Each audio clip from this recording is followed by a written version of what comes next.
Ito po si Africa Soraria, good for 3 newborn up to 3 years old. It depends pa rin po yan sa laki, timbang ni baby kasi high-seated po siya. Okay, full canopy, adjustable po yung leg rest po dito. Okay, reversible po yung handle and then adjustable po yung handle po ito. Okay, so ito po yung details po niya one by one. Okay, so ito po yung pinaka-canopy niya, red na red. Ito po yung peekaboo, meron siyang butones po dyan.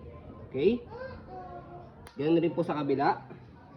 Ayan, okay.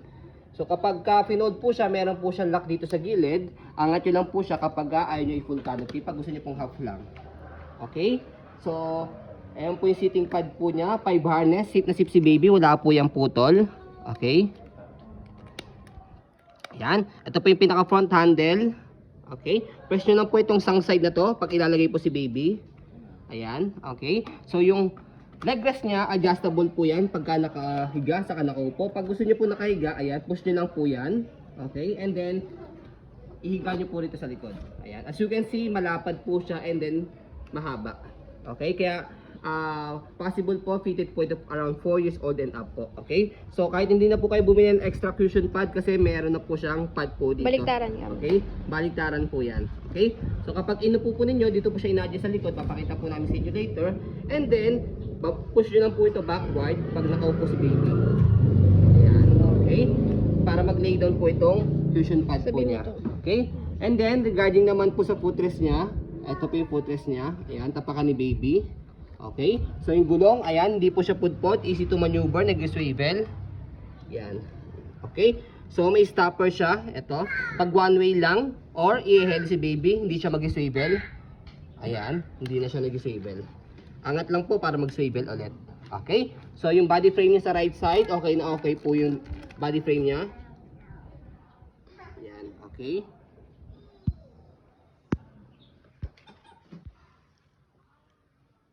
So, yung gulong po niya sa likod, okay na okay din po siya, hindi siya pudpod. So, yung stopper niya, baba lang natin. Yan. So, okay na okay din stopper niya. By the way, additional information ko po sa inyo, forecast po yung gulong po niya. Ibig sabihin, as you can see, yung harapang gulong nag-swivel. Yung likod, later on, pagka ni-reverse po natin yung handle, mag-swivel din po siya. Ang purpose po nyon, para mas madali po siyang i-maneuver. Okay, body frame, yan po yung dito sa kabilang body frame. Sabi mo to.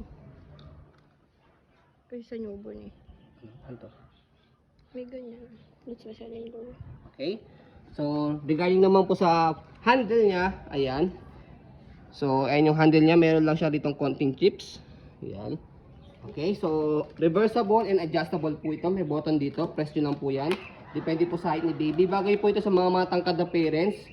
Okay, para hindi po nakayoko kapag pinupush po si baby. Ayan. Okay, so kapag ni-reverse po, ayan, makikita po ninyo yung harap ang gulo nag-swivel. Yung likod hindi, pero pag ni-reverse natin, angat nyo lang po ito, shoot nyo po dito. Yung likod naman pong gulong ang mag-swivel. Ayan. So nakita po ninyo. So para mas madali po siyang i-maneuver. So ganyan po design po niya kapag naka-reverse po yung handle and then naka-adjust po yung handle. Go. Okay? So kapag naman po, i-fold po natin. Okay? So one hand fold, one hand open lang po ito. Kahit hawak niyo po si baby, kaya niyo po ito i-open sa kay fold. Picture lang na balik nyo lang po muna po yung handle. Fold yung canopy. Kailangan nakaupo po itong seating pad po niya. So yan, kailangan naka-unlock na color red para ma-press yung ilalim. Kasi kapag hindi, naka-lock po yung ilalim po niya. Okay, so yan, hawak ko si baby. Okay, press lang ilalim, angat lang po yung likod, tapos pull down. Yan, okay. So kapag naman po i-open, same lang din, press, tapos buka, tapos okay, angat, tapos buka. Okay, so ganoon lang po siya kadali. Okay? And then, regarding sa front handle, additional information lang po. Ayan. So, medyo nag-ano na rin siya dito siya ng konti. Ayan. Parang mulmul ba yun? Oo. Nagaganito siya oh. Oo. Yung foam niya, pwede man tanggalin kung ayaw dyan. Ayun oh. Yan. Natanggal yung boat. Tingnan mo. Ano sa kabila? Yan. Okay? So, premium stroller po ito ni Africa. Ang original price po dito, kapag brand new is nasa 40,000 po. Pero ito, we selling as low. Okay? So, pwede po yan, nakaganyan. Naka-cover naman po yan ng front handle. Pwede nyo naman po yan kung sakaling gawa ng paraan. Tayian nyo po dito. Or kahit hindi naman po, okay lang po siya. Okay.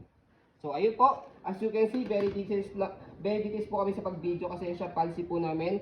No refund, no exchange. What you see is what you get. So yun po, maraming salamat. Have a nice day and God bless po.